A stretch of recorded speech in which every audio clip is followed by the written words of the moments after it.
Welcome back to the Mapscaping Podcast. My name is Daniel and this is a podcast for the geospatial community. I have two guests with me on the podcast today and I'll let them introduce themselves in just a minute. But before we get there, I just want to say today's episode touches on some pretty big topics. Topics like imposter syndrome, mentorship, career progression and adaptability, and diversity. Today you are going to hear two stories from two very different voices, two brilliant people who happen to be women. At the start of every episode, I remind you that this podcast is for the geospatial community, for people like you. I have created this podcast for this community, but I understand that I can never represent the diversity within the geospatial community. I will never be able to tell all of the stories or cover all of the topics in such a way that you feel like you are represented. Why am I telling you this? Because during this conversation, I was reminded that representation matters. If you can't find that voice that you are seeking, perhaps this is an opportunity to be that voice for someone else, for someone like you. I guess what I'm trying to say is that if you don't feel represented, you can choose to represent yourself, to represent people like you. But that's enough from me. Let's hear from my two brilliant guests, Ta and Mary. Hi, welcome to the podcast. This is the first time I've ever had two guests on here, so it's pretty exciting for me. We've got Yay. Ta, I hope I'm pronouncing your name right, You are. we've got Mary. Hello. Why don't we start with you, Ta? Could you just briefly introduce yourself to the listeners, please? Yes, I am Taneka, but you can call me Ta, and I am a program manager for user journeys or client experience at Esri Australia. Okay, and Mary, who are you? So I am Mary Murphy. You can call me Mary. That's not much. My role is the events program manager for Esri South Asia and Esri Australia groups. So that's Esri Indonesia, Esri Malaysia, Esri Singapore, and Esri Australia. Okay, so you both got pretty interesting titles. Why don't we stick with you, Mary? What does that actually mean? Yeah, thanks for that. So it means that I am the lucky duck who gets to work with amazing geospatial experts across the region and globally to essentially understand what is happening in the GIS space, what are the trends, what's evolving, what are the use cases, and then help bring that back and distill it so that people can access that information in a couple of different varieties, be it in person, virtually, and so on, to help put those stories together so that you guys, the users, can actually dip in and see what's going on and have your finger on the pulse as well. And Ta, explain your job title, please. Well, if I start with many moons ago. No, essentially in my role, I take all the technical information that we have about different products and then turn it into easy to understand digital adoption programs. So if you think of a specific product and you think, look, I want to know how to get from the very start to a specific point in that journey, we create those digital journeys, literally creating a follow the bouncing ball step-by-step modules from where you are to where you need to be. Funny enough, I actually work very closely with Mary. Any of the digital adoption programs we create, I'm like, Mary, we need a webinar series because we have different learners. So that's what I do. So my guess is neither of you started in these positions. That's my guess. You can correct me if I'm wrong. But why don't we stay with you, Ta? And how did you get involved with this? How did you get involved with GIS Geospatial? Yeah, very interesting. So again, many moons ago, I studied geography for A-level in Zimbabwe at a really great school. And that really ignited my passion for understanding that geography was more than just the landscape and hills and getting a piece of string and then like measuring contours, but it was about the world around us and how each one of us as individuals shaped that world around us. So understanding that using GIS and geographic information systems to actually get the information out was a massive game changer for me. It's getting the insights about the where in anything. So I live in a specific location, but what's at that location? We might have a house and that's our asset. What did that house cost to buy or build, and what is the value or equity in it now? So getting all that information, I really made a massive difference. So I got into GIS after I studied my master's in urban environmental planning, and then I started at Esri Australia in client services. Then I meandered my way through from client services to support and training, and I loved just being able to simplify the technical aspects as we were teaching actual GIS users. And then from there, I went into solution engineering, which is fantastic, understanding the business concepts and the actual technical use in business and real world scenarios. Then from there, I got into this program manager role where now we take all that technology and all the client insights and understanding and turn it into simplified programs that enables them to harness the most from their investment. That is quite a journey. You've come a long way. Was there any bit about that that was more difficult than the other? Because, as you make these jumps in your career, you have to learn new things, or you have to restructure your learning and take on new skills. Was there any one of those jumps that was more difficult? Definitely. So I think, if it's all right for me to say, nothing was ever handed to me in terms of, oh, this is what you have. It's always been, I'm in a role, I learn about that role. I also learn with and from other people. And then it enables me to have the skills to apply for something else. Probably going from the technical support and training to a solution engineering role, because you're very technically focused. Here's what's wrong, here's how we solve it. But in a real world business scenario, it's really about, but what's the capability that we have? What are we trying to achieve? What information do I have, and what am I trying to get out of it? That was probably the biggest jump. And to be able to really, put together the art of the possible. I think that was the biggest jump and hurdle. Culturally, for me, I come from a culture where storytelling is massive. So for us, it was being able to take those skills just from innately my heritage, and then being able to put those into a technical and professional perspective and say, okay, so here's what we have, and here's the story that we're trying to build, and here's how you can achieve that with your investment. How did that compare to moving from the solutions engineering over to the management side of things? Whew. Yeah, that part. That was really, again, a change, because once you've gotten into the technology and you consider yourself to be someone who's technical, stepping away from that again and really thinking, if I'm an end user, what is it that I need to understand and get out of this to be most successful? That was, again, quite a jump. And then to work with the team as well, and then to enable that you're leading them. I have no interest in managing an individual. It's really, I don't know, my heart and soul to be able to lead someone to do more and better for themselves, whether it's the end user or someone who is a team member.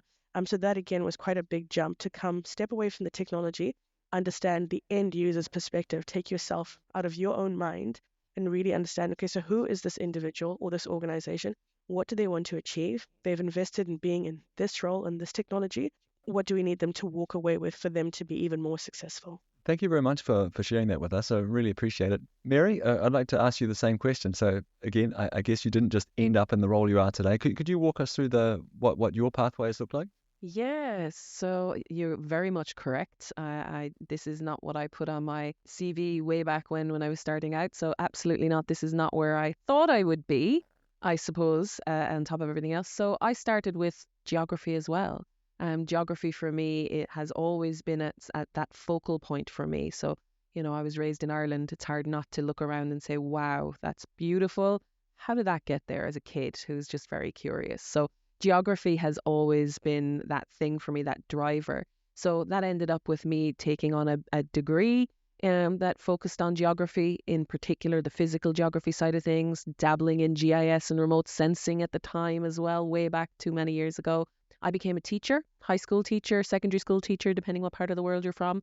And geography was my primary subject. The other one was French. Don't hold it against me. But that's why I started doing that. And I did that for quite a number of years. And then I needed to upskill because I wanted to.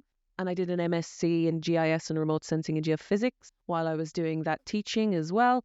And then I migrated because of course I did. And I ended up here in Australia, where I ended up in the tertiary side of things, teaching, lecturing, researching in geography, GIS, remote sensing across a couple of universities for about 9 years.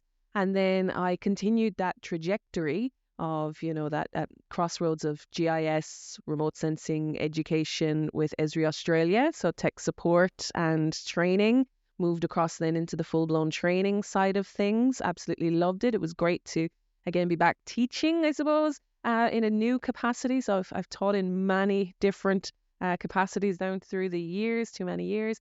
And then moving across into this role as of last year, I'm over a year in this role now, which is quite scary, where I get to kind of put all of that together so that my expertise in the science of geography, GIS, remote sensing has kind of evolved. So now I'm moving into the expertise of the communication of the value of GIS, how to learn it, where to go from there once you've started, what do you do next, how do you evolve what you've already got, how do you learn from others, how do you synthesize what you see other people doing to be able to then go in and do amazing things with what you've got or where you want to go. And that requires me to collaborate with so many experts, so many users, you guys, you name it, collaborating with Ta, to ensure that I get that common operating picture of how GIS is being used globally and locally, and how it's evolving globally and locally, and enable these amazing experts, these people, to leverage their voices more effectively for their audiences. So I find myself at the crossroads, a nexus being, if you will, in the world of GIS, and I'm really, really lucky because that scratches that passion itch for me, which is great. Wow, you have drunk the Kool-Aid really Hell hard. yeah. I'm a And geographer there's nothing at wrong heart. with I that. will always be, right?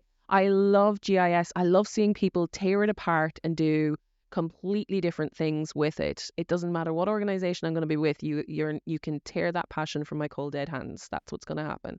That's good. I love meeting passionate people. I'd like to ask you the same question I asked Ta in terms of career. What has been the most difficult jump? There's been a lot of jumps along the way. What was the hardest one for you? Yeah, and I remember we were having a chat about this ourselves, Ta, and I find it kind of how do you decide what's the most difficult jump? Because sometimes you make jumps because you have to, and sometimes you make jumps because you want to, and neither can be easy, particularly sometimes, because sometimes when you're jumping when you want to, you're learning something new, and that can be really, really scary. So moving from, for example, secondary school teaching across the world, quite literally, to then jump into the tertiary side of things was quite scary for me, because who am I, that imposter syndrome, to come in and do that in that space? So that was quite challenging and confronting for me.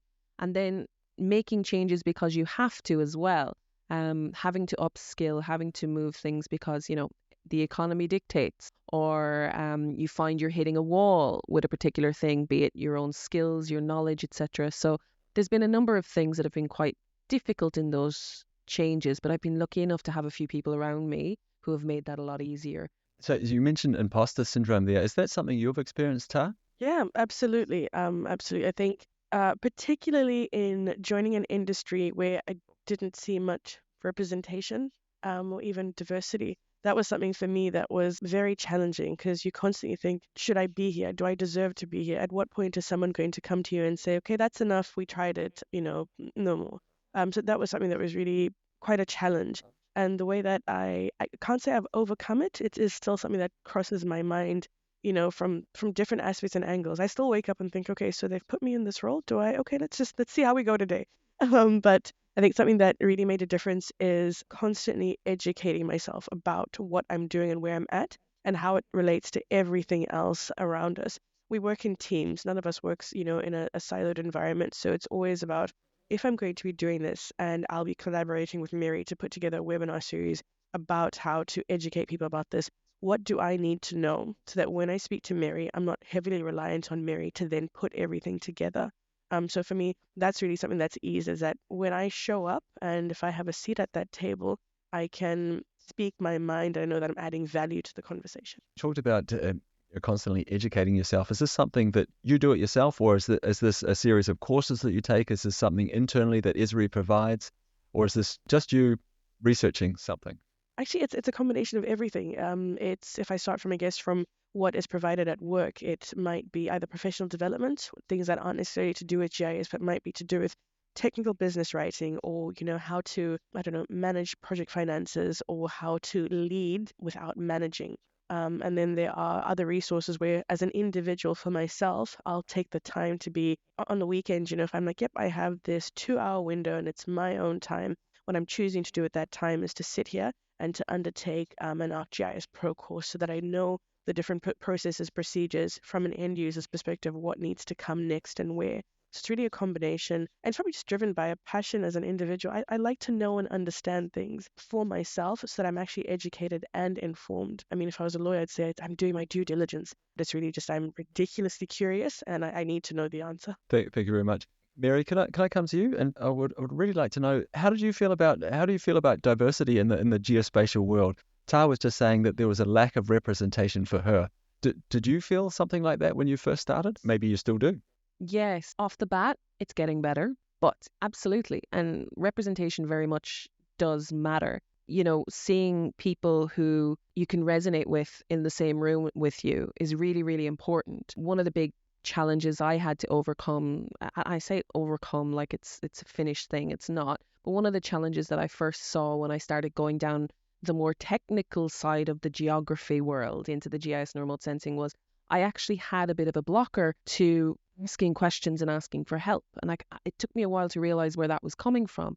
And it's because for a long time, it was very difficult for me to ask technical questions of people because of the response I would get. So when I moved into the geography side of things, into the geospatial, the GIS, the remote sensing and so on, I found a community that was far more relaxed about giving help. So that was great. That really did help.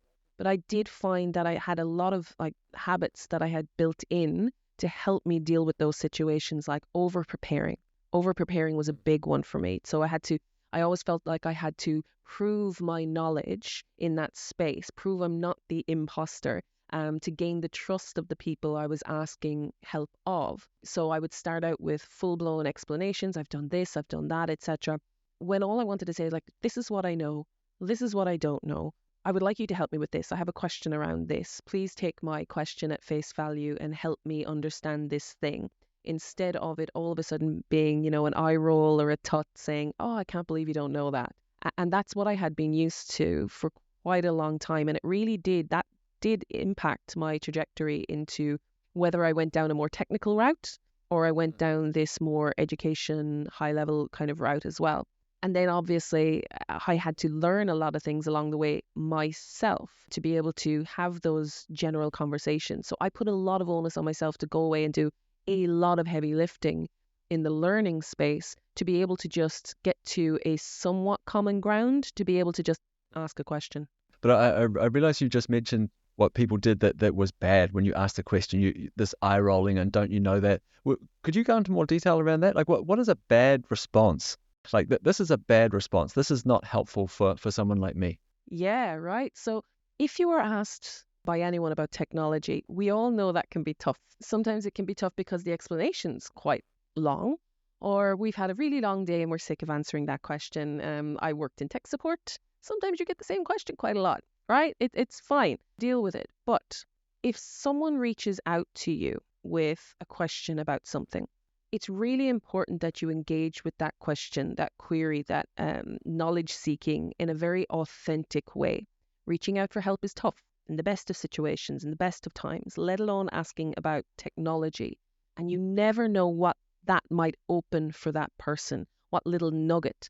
And we often put the onus on the people coming up, the young'uns coming up through the ranks to take responsibility to, don't give up, keep trying, don't let anyone talk you out of things, etc. But us old hats in the industry, I think we have a responsibility, right, to make that journey easier. So if someone asks you about the technology, even if you've had an awful day, in through the nose, out through the mouth, and just say, look, yeah, okay, cool. Where are we coming from on this? And then if you don't know the answer, don't be afraid to say you don't know. That's really a powerful moment for that person. And you can go, hey, let's go and learn this together.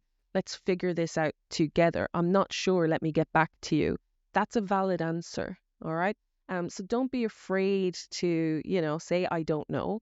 But please engage with someone when they ask you that question and genuinely say, yeah, cool, let me help you here, because you do not know what that kernel of support, that kernel of knowledge, what the potential that has to unleash in that person in front of them. And I can tell you, I know for a fact I would probably be in a far more technical role if I'd had a few of those along the way. I think too, if you engage with the question in that way that you're talking about there, the way you're describing, it encourages people to ask more questions and makes it, it's okay to ask questions. Ta, have you experienced something like this too? Have you found asking questions difficult? Have you experienced what Mary's describing? Yeah, absolutely, to a degree. Funny story. I remember we had an interaction once, and I was preparing for everything, and the clients were coming through, and I was like, yep, I'll go get tea and coffee and everything when they arrive. Because of my name, I think they expected that I was going to be a male consultant assisting them. So everybody arrived, I greeted everybody, and they're like, oh, great. So I think we should get the solution engineer to come in now. So I stood up, surprise, it's me. And so at every turn, we'd explain something and we'd have a technical response. And some of the questions would be like, okay, and are you sure about that? Or they turn to the manager or who was there to confirm, the answers that I'd given. And so in those instances, it would be difficult if there are specific expectations in terms of, oh, would this individual actually know the answer or be equipped with that? In those moments, the first time it happened, it was challenging because I too would turn to the manager because I wouldn't know what to do. After that, though, I had a really, really great conversation with a mentor at the time, and they just encouraged me and said, okay, what would you want to happen in that moment? I'd say I'd want them to be curious. And they said, well, how would you model curiosity in that? And I said, I'd probably ask them maybe a similar question, but in a more intuitive manner. And they said, try that next time. So the next time we had a conversation, maybe someone was in there and they asked a question, or they, came back and said, okay, but what about this scenario? Is it going to work for that? Because this is our scenario. So I just paused and I just asked them, okay, can we dive a little bit deeper into your scenario and what's different about your scenario and versus what we've shown here? Because I'd really like to make sure that what we're presenting is valid for you and not just generic material. So after that, it really changed the conversation because like, oh, okay, you're not just here presenting or, talking to us, you're talking with us. And after that, I didn't have any kind of, issues in terms of those. Or if they did arise, I always approach it with curiosity and intuition. You talked about a mentor there. Is this something that you have sought out personally, privately, or is this something that's part of the culture in Esri? Probably a little bit of both. So when I initially moved across to a new role, I went and joined a mentorship program as part of Planning Institute of Australia. And that was fantastic because the individual who mentored me happened to be a director for one of the councils here in Southeast Queensland. From there, I really learned, I guess, what a mentor-mentee relationship should be, and enabled me to actually start to put together sets of questions where I could approach someone in our business from a business perspective and say, hey, I don't understand so much about this section. Could you please mentor me over 6 weeks, over 6 months? We'll meet, once a month for an hour and go over these things. For the rest of the month, I'd like to do a little bit of like more research and understanding from the business perspective what I can do better or what I need to understand more. So more so from a personal perspective, because I wanted to know how to progress in my career in a way that was unique and individual to me. And then also from a business perspective, having individuals that I could then approach to know and to do more. Well, what about you, Mary? Have you got a mentor or had a mentor in the past? I haven't had official mentors. I've had kind of touch points along the way for people who have probably filled in that gap unofficially for me down through the years at different points in time. For example, I think back to when I was doing my degree and then I went back and I did my MSc in the same university. There was a couple of people there who were just lecturers there who were, the same, completely nerdy about all things geography and remote sensing. So they were very much, helping me and making sure I kind of got in to do that MSc and so on. So I was very lucky there. I had a few that way. And then in Esri, Australia, I suppose, as well, when I jumped across, we kind of buddy up when you start, which is great. It was really, really good. So you buddy up with people and then you have leads and things that they do take a proactive approach to saying, how's your onboarding going? How are you going here? What would you like to do? What are you enjoying? What are you not liking? Like especially when you jump into something like tech support, you jump in thinking, oh, I'm going to be able to do this and work with this part of the platform or whatever it may be. And you end up going, oh no, this really one niche thing, like something I jumped into, I think it was the licensing side of things for a while. I was like, ooh, this is really, why am I excited by this? I shouldn't be excited by this. You know what I mean? So they try and figure out what you're interested in and then they help you with that with where you want to go within the business or across the business. So for example, I'm in this role right now because of exactly that, having those conversations with the higher ups and saying, yeah, I want to really do this. I want to move sideways. I want to move up. I want to move down. I want to do whatever. But from the mentoring side of things, I've recently started mentoring as well, which is cool for me because it's allowing me to do that mentorship and recognize, oh, I never had this. So I'm learning how to be a mentor, which is fun. And also I get to support some really awesome women who are in this space. And I'm kind of like, oh, I'm learning on the job again. Here I am again, learning on the job. But yeah, it's great to be able to kind of understand what that is. But no, I've never had an official mentor. But, I get to work with people like Ta. So, I mean, I have amazing people around me who are like teaching me things every day. I'd like to come back to you, Ta, if I might, and ask when you think is a good time to reach out and find a mentor. When you're stuck, like you recognize that you're stuck, you recognize that you're having a problem. Is it too late then, or do you need to be more proactive? What would be a great time? What would you recommend? Probably three approaches.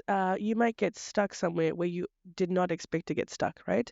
We work in tech. The industry is constantly evolving and changing. We might come against something that we have not come up against beforehand. So if you get stuck, definitely reach out to someone who might have more experience. I definitely recommend that. The second thing might be when you want someone to influence or you want to be able to influence a decision. I think that's another great place to then, reach out to someone who knows more about what you want to achieve. And that might be a scenario of, oh, look, we know that these changes are coming and they're going to be very important.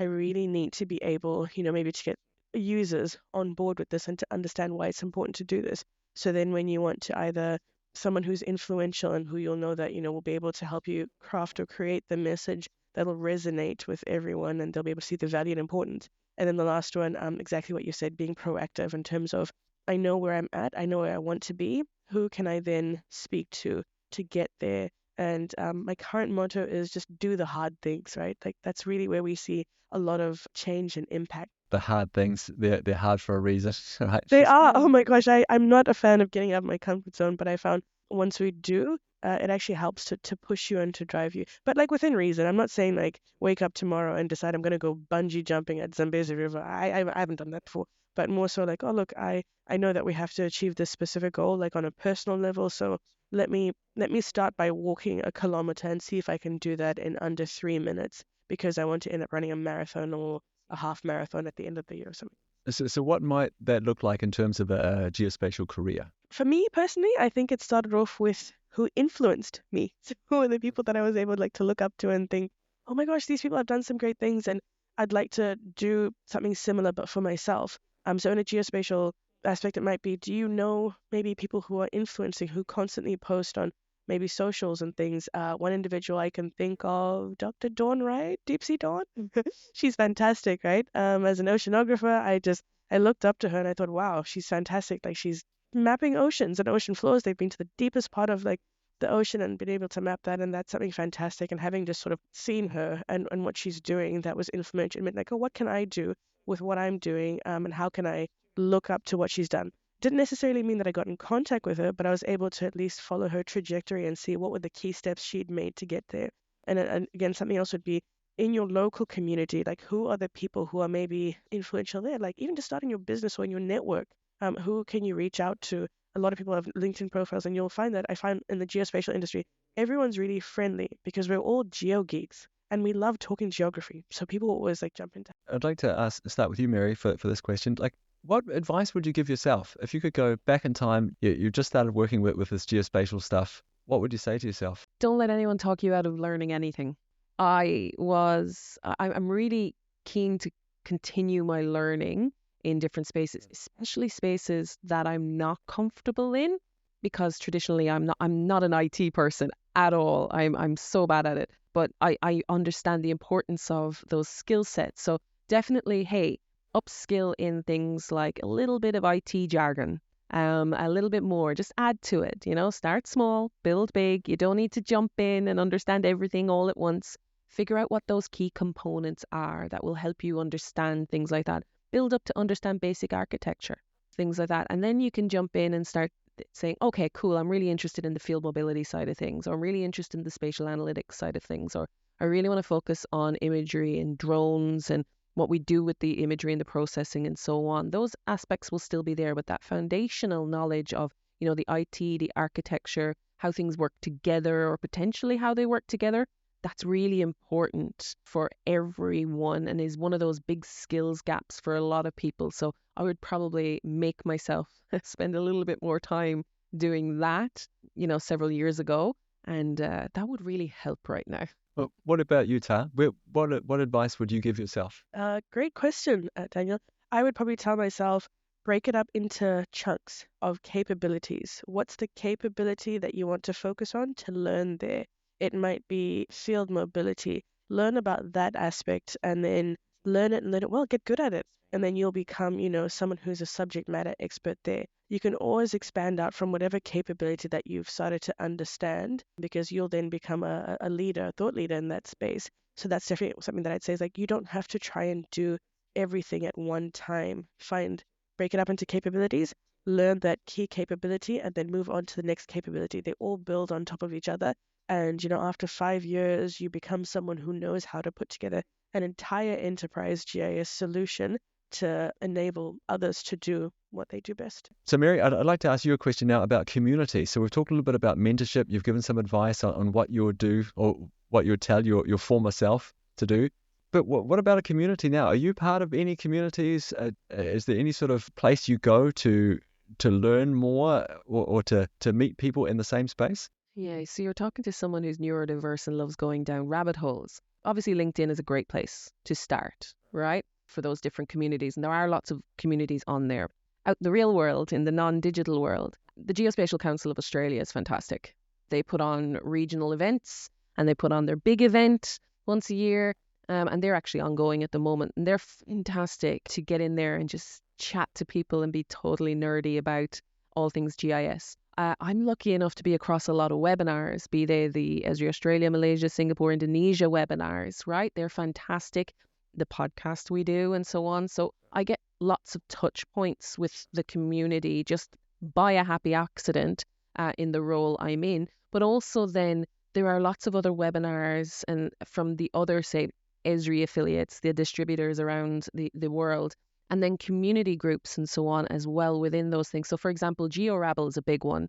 I'll be rocking up to that as well. So there's lots of on the ground communities that we partake in. And then that doesn't even go into the communities of practice that are popping up everywhere. It's really good to see those user groups, those communities of practice popping back up again and seeing them talk to each other, not only about the tech in the broad term, but also how that tech is leveraged within their community. And then I'm actually across so many of those that I get to see those little common nuggets and then, that little bit of inspiration from over here. And I can bring that to the next meeting over here. And I can just go around and drop all those little seeds everywhere as well. So I'm actually across quite a lot of different communities. And when I want to start someplace where maybe I come across a really interesting use case or an emerging or evolving trend in this space, in the technology, and I want to bone up on it, I want to go in and I want to learn something about it. There's a couple of different places. Obviously, LinkedIn Learning is great, all right, for the generic stuff. It's fantastic, right?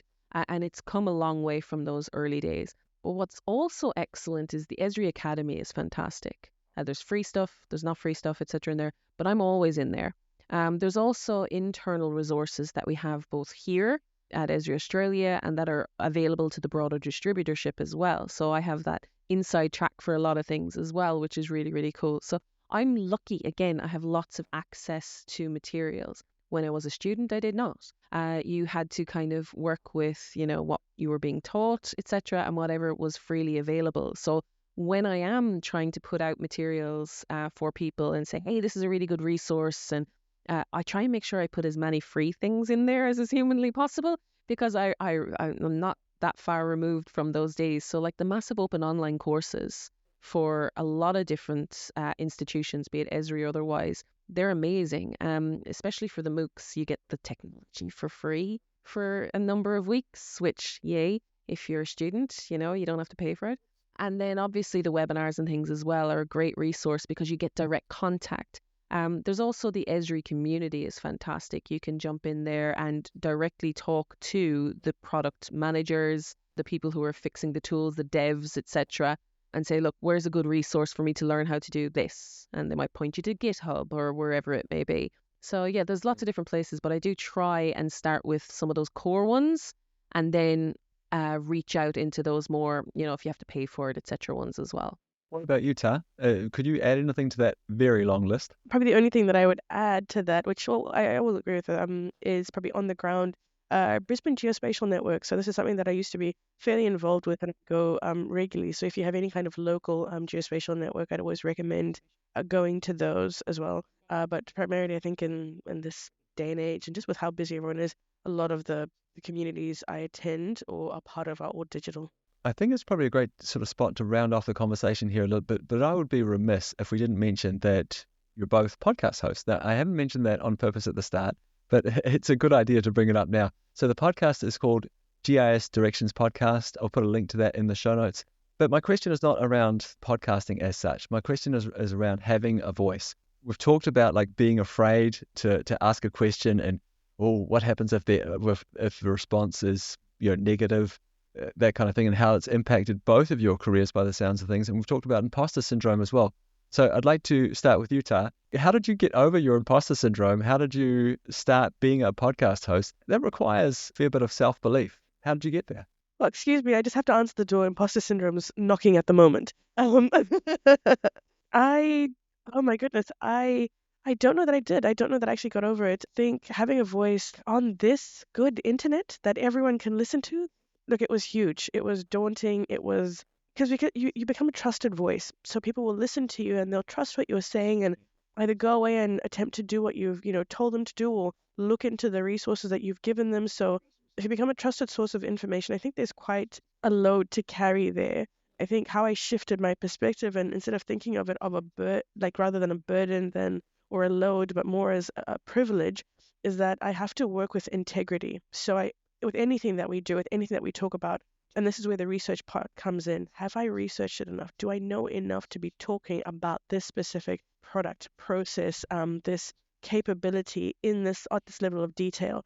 And if I don't, I have to be able to stand up and say, actually, I'm not sure about that, but I do know that we can find some really great resources and point you in the right direction.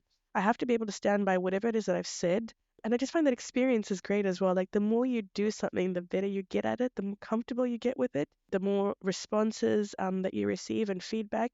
It actually encourages you to be like, yep, I can do this different next time. Or like, oh my gosh, they loved the format. They thought it was great. Okay, imposter syndrome, just pause for a moment. I think we're getting to where you are. Yeah. Yeah, that's awesome. I often think that a lot of people want to have a voice, but maybe they don't want the responsibility of having a voice. And I think that's what you were getting at there, saying, well, do the research. You're going to be a trusted voice in the community. You owe it to them to do the research. You could stand behind what you're saying, which kind of begs the next question. Are you afraid to be wrong? Yes, very short. Yes, I am. And that comes from a number of different things. Before I ask you to be the therapist in this session, I'll just stick to the geospatial, right? Absolutely, because you don't want to give someone information that could be detrimental to their knowledge, to the work that they're doing, to what they're trying to achieve from different aspects. I mean, if I give someone information and they go and apply it and it's maybe an emergency management situation and they're in the middle of like disaster response, have I given them information that's actually going to equip them with what they need, to equip their volunteers to do what they need? Or have I given them something that's actually going to delay their response and recovery efforts? So yeah, absolutely. I don't want to get it wrong. So I'd rather admit when I don't know something in enough detail and then scramble to get the detail that's correct, or not say anything at all. Thanks. That's a really honest response. I appreciate that. Mary, how did you deal with becoming a podcast host, with having a voice and imposter syndrome? Terrifying. It's very scary and there's lots of pressure. Like it sounds great in theory. It's like, oh, wow, cool. We get to actually have this voice and get out there and talk and so on. Until you asked, I'm like, oh, I do have a voice. There's a lot of responsibility there for me to do this. I've been a teacher for a long time, so I'm aware of the responsibility of, distilling knowledge onto other minds, right? So that wasn't new to me, but now this is a different level, right? Like Ta said, the stakes are higher in a lot of what we talk about. So that imposter syndrome is just sitting here on my shoulder all day, every day, reminding me that, don't be wrong. Make sure you've looked that up. Are you sure you've double checked that fact, that figure, that technology, that trend, whatever it is? What I do is I just, like Ta has said, I flipped it on its head and I've said, look, I'm in this position because I have got X amount of years behind me and experience in the GIS, the emergence of the different trends, the science, the technology. I've been out in the field physically doing the work, doing the hard yards in very cold and very hot and everything in between. I've been wading through mangroves with materials. I've done the whole hard yards. I've been there. I deserve to talk in this space. But what I have to do is remain authentic. And like you said earlier on, that passion, it's that passion is there. So I am going to remain authentic because then I think people can make the decision when they're listening to anything I say to say, okay, cool. Mary wouldn't say this if she didn't truly believe this, which is such a massive, like a privilege. I'm honored that people kind of say, oh, if she said this, she understands it and she believes it and she really does think it's something we need to hear. But it also then, the onus is on me to make sure that I stay up to date with these things. I didn't just get this voice and then that's it, off I pop. I can stay talking about GIS forever and a day. I need to stay up to speed with it. I need to do my homework. And that's the hardest part of it, is making sure that I'm living up to that standard that I want to set for people, for myself, for them to have, for what they hear me say. Thank you very much. Just staying with you, Mary, a final piece of advice. So what would you say to other women starting out in geospatial? That is a tough question, because again, you've just asked me about my voice and I have to be very careful what I say here. I would say that there are a lot of amazing people who are kicking in doors and making sure those ladders stay down behind them for you to come up. So please reach out to them. There are a lot of us in the community who absolutely love chatting GIS, geospatial, being that mentor or being that bridge for you.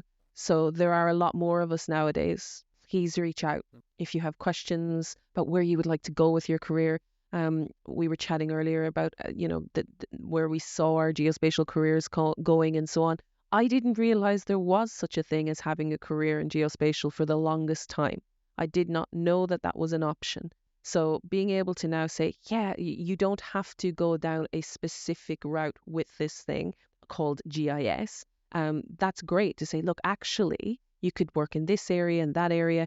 I would absolutely love to be able to say to myself back in the day, reach out and ask those questions. There's lots of us here. So definitely do that. Exactly. You are not alone. Ta, what would you say to women starting out in geospatial? I just have one piece of advice, is that representation matters and we need you. There is someone who is looking for support or who's looking for help, and it doesn't matter where you're starting off, presence is what matters the most. And if you can't find that voice, then be that voice. Be a representative of the community that needs you. Thank you very much. Ta, Mary, this has been fantastic. I'll put links to your podcast in the show notes and also put links to your LinkedIn profile, if that's okay, so people can reach out. Yeah, absolutely. Yeah. Absolutely. Thank you so much, Daniel. This has been so dope. Thank you. No, I could listen to you guys banter all day. This is great. Thank you very much. I've really enjoyed this conversation. Cheers. I really hope you enjoyed that episode with Ta and Mary. I will put links to their LinkedIn profiles in the show notes of this episode so you can reach out to them if you like. Also link to the podcast that they host, the GIS Directions Podcast from Esri, Australia. And I guess here at the end, I just want to repeat that phrase, that representation matters. And if you don't feel represented, maybe you can represent yourself. I'm sure there's others out there just like you that would really appreciate that. That's it for me. That's it for this week's episode of the Mapscaping Podcast. I'll be back again soon. I hope that you will join me then.